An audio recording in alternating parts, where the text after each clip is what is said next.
Ja fa un any que es va constituir el govern municipal de Convergència i Unió liderat per l'alcalde Trias i les Joventuts d'Esquerra Republicana de la ciutat de Barcelona estem molt preocupats perquè veiem que aquest govern municipal és un govern sense rumb i és un govern que no aposta pel jovent. En un moment en què les taxes d'atur són les majors de la història, en un moment en què els índexs de pobresa van en augment i també estan superant rècords dia a dia, el govern municipal de Convergència i Unió no és capaç ni de plantejar quines polítiques vol fer a nivell de joventut per superar aquesta crisi, per superar aquesta situació que ens afecta el dia a dia de tots i totes les joves d'aquesta ciutat.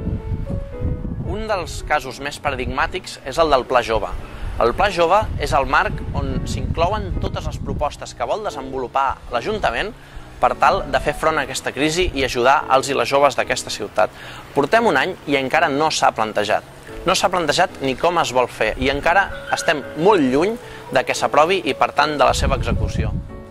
A banda d'això, hi ha altres coses que ens preocupen,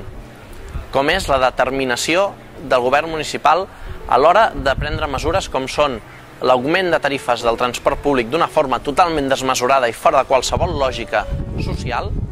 com és la determinació del govern municipal a l'hora d'endurir encara més les ordenances de l'ús de l'espai públic, que el que estan suposant és una privatització de l'ús d'aquest espai teòricament públic i que teòricament és de tots i totes,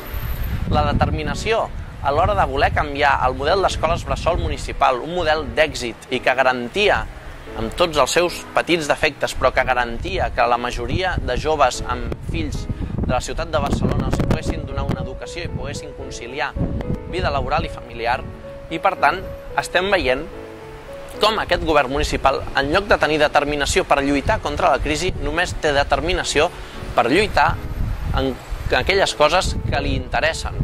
Veient tot això, podem assegurar tranquil·lament que no és austeritat el que estan aplicant, que el que estan aplicant és ideologia. Barcelona està capacitada per liderar la sortida de la crisi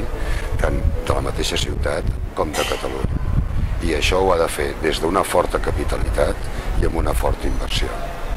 El pacte amb el Partit Popular ha significat menys inversió que mai a la ciutat de Barcelona i menys capitalitat que mai per Barcelona. Per tant, Convergència i Unió i el Partit Popular han fet que Barcelona no tingui la potència i la capacitat de lideratge que li correspon a la capital dels Països Catalans.